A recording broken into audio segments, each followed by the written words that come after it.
يوم من الأيام عرضت المرأة هذه على أحد يقرأ أو يداوي أو يعالج بغير القرآن حتى لو بالتليفون؟ بتريد احكي لك القصه من اولها؟ لا، عطني بس اللي أنا سألتك عنه. هو انا بزمانه اخذت عند الشيخ مشان يقرا لي على حبوب بوجهها تطلع. فهذا الشيخ عم بيقرا بالقران، نعم. فهو عم بيقرا وقف، قال لي انتوا ليش جايين لعندي؟ قلت له مشان الحبوب. قال لي لا، زوجتك في اذى لازم نقرا عليها رقيه. هذا حكي كنا طيب. بسوريا. مم.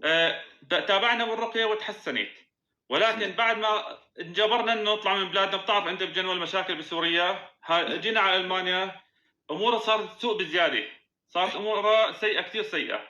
نعم. يعني العفو، تفوت على الحمام وتضل 3 ساعات، احيانا 4 ساعات تضل بالحمام وتطلع ما أنا متاكده من حالها انه طهرت لسه.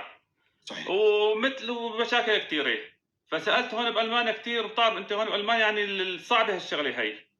فدلوني على واحد على اساس هذا شيخ بسويسرا. رحت إيه. جبت له عندي على البيت، حكيت معه تواصلت معه، جبت له عندي على البيت، وفعلا عند الاجل عندي على البيت صار يشغل بخور ويحضر. فانا أي. هون وقت صار شغل بخور ويحضر وقفت الشغل مباشره. قلت له انا ما أحسن. بدي هيك. أحسن. ولكن اموره بعد ما طلع هذا اموره ساءت اكثر من هيك بكثير. صار لأنه سيء فعلا كثير سوى، اموره. لأنه فعلا أساء لكم، فعلا أساء لكم بلحظتها. نعم. مم. فيعني كيف بدي ابدا بعلاج زوجتي هلا؟ الصراحه يعني ماني عرفان. طيب، أنا بعطيك الآن، أنت تسجل الشاشة أخوي أحمد. ضيق شوي. سجل الشاشة، وترى أي أحد يطلع معي على القسط أنا أعتبره أخ لي، مهما كان الله يبارك فيك جنسيته، يا رب. مهما كان موطنه، وين ما يكون أنا أعتبره أخ لي حتى يأخذ حاجته بعد راسي. هذا عشان فيك يا شيخ، هذا عشان فيك، الله يبارك فيك ويخلي لنا اياك. تفضل شيخ، الله يبارك. اسجل الشاشه. شكرا يا شيرينا، شكرا. سجل الشاشة أخوي أحمد. شكرا يا شيرين. تمام. حبيبي أحمد، الله يحفظك. أبغاك تجيب زيت زيتون جديد غير نعم. اللي عندك تماما، تجيب من أي متجر. نعم شيرينا، شكرا شيرينا. تجيب زيت زيتون من أقرب متجر عندك، يكون نظيف ومرتب، يكون صالح للشرب، يكون مكتوب عليه نخب أول أو عصرة أولى أو عصرة على البارد، إنما يكون نوع جيد. إذا استطعت تحصل شيء مصدر لكم من الدول العربية كان بها، ما حصلت خذ المتيسر، ولكن احرص أن يكون أفضل نوعية.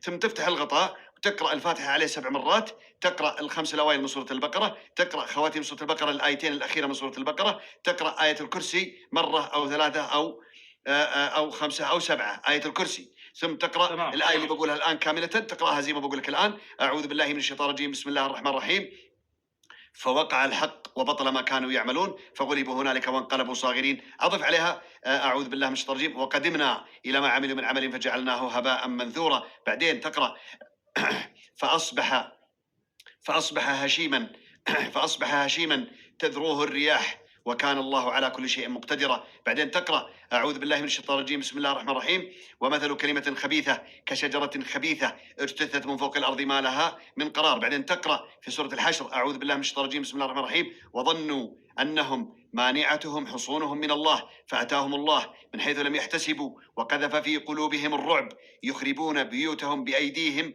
وأيدي المؤمنين فاعتبروا يا أولي الأبصار. بعدين تقرأ قل أعوذ برب الفلق، قل أعوذ برب الناس، قل يا أيها الكافرون، قل هو الله أحد، كل واحدة منهم مرة 3 5 7 ما شئت.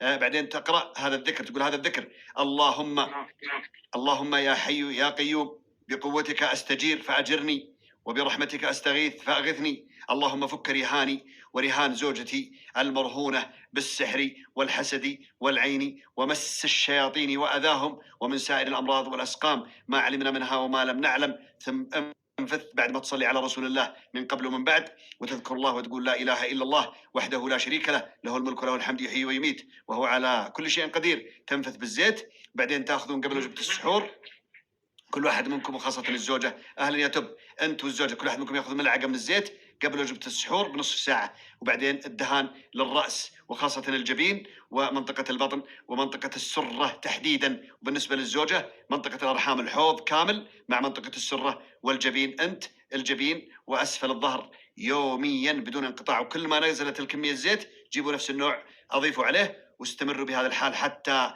يقطع دابر الأذى. لا تغير أبدا عما ذكرت إلا أن تزيد شيء من القرآن كقراءة سورة البقرة، الأنعام، الحاقة، الواقعة، محمد، غافر، أي شيء من كتاب الله تقرؤونه بنية الشفاء والرقية والتعبد والتقرب إلى الله.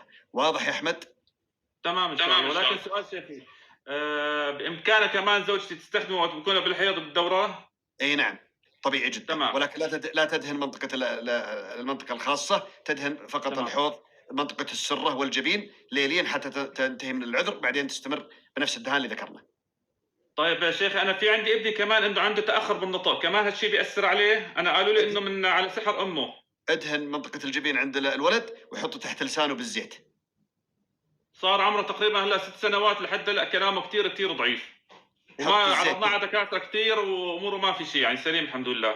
حط الزيت بالاصبع او بالملعقه الصغيره جدا تحت اللسان، وادهن منطقه الحنك فقط للولد مع الناصيه براس الاصبع بالسبابه تدهن، وخلاص كذا يستمر معكم بالدهان. بارك الله فيك، الله يعطيك الف عافيه يا شيخ، مشكورين. حياك الله اخوي احمد، في امان الله. الله يعطيك العافيه يا رب. مرحبا اخوي احمد، حياكم الله جميعا. هلا يا توتا الحباني.